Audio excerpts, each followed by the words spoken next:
अस्सलाम वालेकुम, जय हिंद साथियों। प्रतियोगिता यूनिवर्सिटी ऑनलाइन टीचिंग प्लेटफॉर्म पे आपका इस्तकबाल है। आज का हमारा टॉपिक है रिक्वायर्ड डॉक्यूमेंट फॉर मानू काउंसलिंग। जैसा कि आप सभी लोग जान रहे हैं कि मानू ने अपने तयशुदा डेट के मुताबिक अपने रिज़ल्ट जारी करने शुरू कर दिए हैं, रैंक लिस्ट जारी करने शुरू कर दिए हैं। 3 तारीख से लेकर के 7 तारीख के बीच रिज़ल्ट या रैंक लिस्ट जारी करने का डेट है। जिस कोर्सेज़ के डेट 3 तारीख को थे उसके रैंक लिस्ट मानू ने जारी कर दिए हैं। अगर आपने अभी तक नहीं देखा है तो डिस्क्रिप्शन बॉक्स में उसका लिंक दिया हुआ है, आप वहां जाकर देख सकते हैं। आप वहां पर मानू के दाखिला के ताल्लुक से जो रिवाइज्ड शेड्यूल है जिसको मानू ने बहुत पहले ही जारी कर दिया था, उसमें सारी चीज़ें डिटेल में दी हुई हैं कि किस कोर्सेज़ के रिज़ल्ट कब आएंगे, काउंसलिंग की फर्स्ट काउंसलिंग की लिस्ट कब आएगी, सेकंड काउंसलिंग की लिस्ट कब आएगी और किस कोर्सेज़ का काउंसलिंग कब होगा, फीस कब सबमिट होगा। ये सारी चीज़ें उस रिवाइज्ड शेड्यूल में दिया हुआ है, तो उसको भी आप उस लिंक पर से जाके डाउनलोड कर सकते हैं। जनरली रैंक लिस्ट जारी होने के बाद 2 से 3 दिनों के बाद फर्स्ट काउंसलिंग की लिस्ट जारी हो जाती है और फर्स्ट काउंसलिंग की जब लिस्ट जारी होगी तो उसमें डेट भी तय होता है कि किस तारीख को आपकी काउंसलिंग होगी। काउंसलिंग ऑफलाइन मोड में होगी या ऑनलाइन मोड में होगी। अगर काउंसलिंग ऑनलाइन मोड में होगी तो कौन कौन से डॉक्यूमेंट लगेंगे, ऑफलाइन मोड में होगी तो कौन कौन से डॉक्यूमेंट लगेंगे। तो आज के इस वीडियो में हम यही बात करेंगे कि अगर ऑफलाइन काउंसलिंग होती है तो कौन कौन से रिक्वायर्ड डॉक्यूमेंट होंगे और अगर ऑनलाइन काउंसलिंग होती है तो कौन कौन से रिक्वायर्ड डॉक्यूमेंट होंगे। इस बार काउंसलिंग ऑनलाइन होंगे या ऑफलाइन, तो इन सभी बातों को जानने के लिए आप हमारे वीडियो में आखिर तक जुड़े रहें ताकि आपको एक एक बात अच्छे से समझ में आ जाए। तफसील से मैं इस टॉपिक के बारे में बात करूंगा। इससे पहले कि आपसे एक रिक्वेस्ट है कि अगर आप हमारे चैनल पर नए हैं और आपने अभी तक हमारे चैनल को सब्सक्राइब नहीं किया है तो प्लीज़ इसे सब्सक्राइब ज़रूर कीजिए। जब हम काउंसलिंग की बात करते हैं तो हमारे जहन में जो सवाल आता है वो ये आता है कि इस दफ़ा जो काउंसलिंग होगी वो ऑनलाइन होगी या ऑफलाइन। तो इस ताल्लुक़ से मैं बता दूं कि इस बार जो काउंसलिंग होने के चांसेस हैं वो मैक्सिमम चांसेस हैं कि ऑफलाइन काउंसलिंग होगी। ऑनलाइन काउंसलिंग होने के बहुत कम चांसेस हैं क्योंकि हालात उस तरीके से नहीं हैं। लेकिन फिर भी काउंसलिंग के वक्त अगर हालात बिगड़ते हैं और गवर्नमेंट ऑफ इंडिया का कुछ अनाउंसमेंट हो जाता है तो काउंसलिंग ऑनलाइन होने के चांसेस बनेंगे। लेकिन अभी तक जो हालात हैं उससे यही जाहिर होता है कि ऑनलाइन काउंसलिंग होने के इम्कान कम हैं और ऑफलाइन काउंसलिंग होने के इम्कान ज़्यादा हैं। तो हम ये मान के चलते हैं कि हमारी जो काउंसलिंग होगी वो ऑफलाइन ही होगी और ऑफलाइन काउंसलिंग में जो होता है वो फेस टू फेस जा कर के काउंसलिंग कराना होता है। और आप जिस कोर्स से ताल्लुक़ रखते हैं, जिस कोर्स का आपको काउंसलिंग कराना होता है, उस कोर्स से जुड़े हुए जो सेंटर्स होते हैं, जो कॉलेजेस होते हैं या सैटेलाइट कैंपस होते हैं, वहाँ पर जाकर के आपको काउंसलिंग कराना होता है। तो आइए हम देखते हैं अगर ऑफलाइन काउंसलिंग होती है तो कौन कौन से डॉक्यूमेंट लगते हैं। मानू की काउंसलिंग में जो ख़ास डॉक्यूमेंट आपको लगेंगे उसके बारे में हम एक एक करके डिटेल में बात करते हैं। तो आइए हम देखते हैं कि कौन कौन से ऐसे डॉक्यूमेंट हैं जो मानू के काउंसलिंग में लगेंगे। ये डॉक्यूमेंट सभी कोर्सेज़ के लिए है, सभी कोर्सेज़ पे एक समान रूप से लागू होता है। तो आइए देखते हैं कि पहला जो डॉक्यूमेंट है वो क्या है। तो पहला जो डॉक्यूमेंट है वो हॉल टिकट है या एडमिट कार्ड है। हॉल टिकट को ही एडमिट कार्ड कहा जाता है, इसकी कॉपी आपको लगेगी।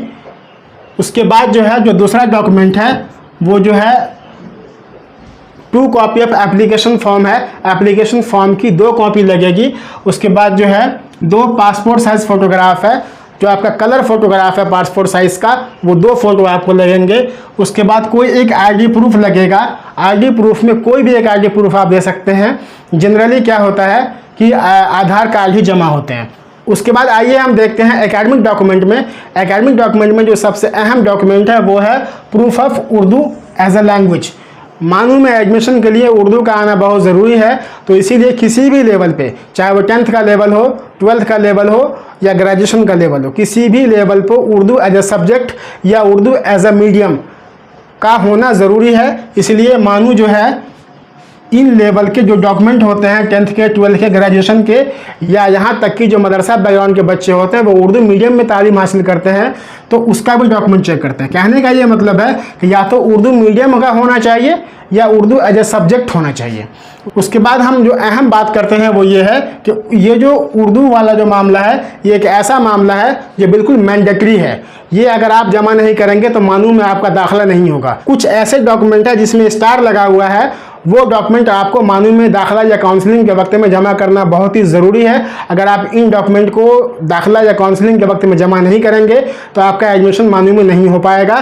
तो इसलिए जिन डॉक्यूमेंट पे स्टार लगा हुआ है उस डॉक्यूमेंट को आप ख़ास तौर से तैयार करके ज़रूर ले जाएं। अगर आप नहीं ले जा पाएंगे तो आपका एडमिशन या आपका काउंसलिंग जो है वो नहीं हो पाएगा। तो उर्दू का जो मामला है ये भी स्टार लगा हुआ है, ये आप ज़रूर साथ में लेके जाएंगे। उसके बाद जो दूसरा डॉक्यूमेंट है वो है मार्कशीट ऑफ 10th और इक्विवेलेंट।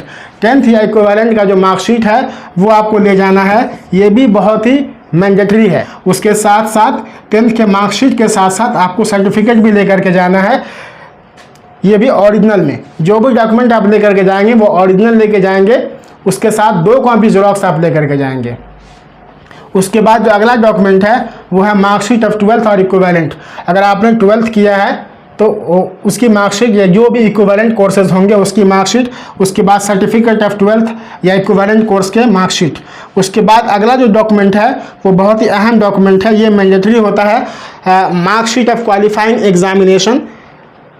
जो भी कोर्सेज के लिए आपने अप्लाई किया है उस कोर्सेज का जो भी क्वालिफाइंग कोर्स है, मतलब क्वालिफाइंग कोर्स का मतलब होता है कि जिस कोर्स में आप दाखिला चाह रहे हैं उस कोर्स में एडमिशन होने के लिए जो मिनिमम जो कोर्स रिक्वायरमेंट है उस कोर्स के ताल्लुक से ये बात कर रहा है। तो उसकी जो मार्कशीट है वो चाहिए। अगर आपकी मार्कशीट अभी तक जारी नहीं हुई है तो जो रिज़ल्ट कार्ड यूनिवर्सिटी ने इशू किया है उस रिज़ल्ट कार्ड को वेरीफाई करा करके आप लेके जा सकते हैं।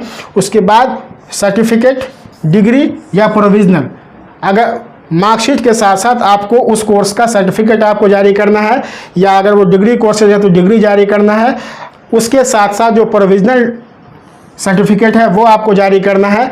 कभी कभी क्या होता है कि बच्चों को डिग्री अवेलेबल नहीं हो पाता है तो उसके एवज में प्रोविजनल सर्टिफिकेट जारी होता है।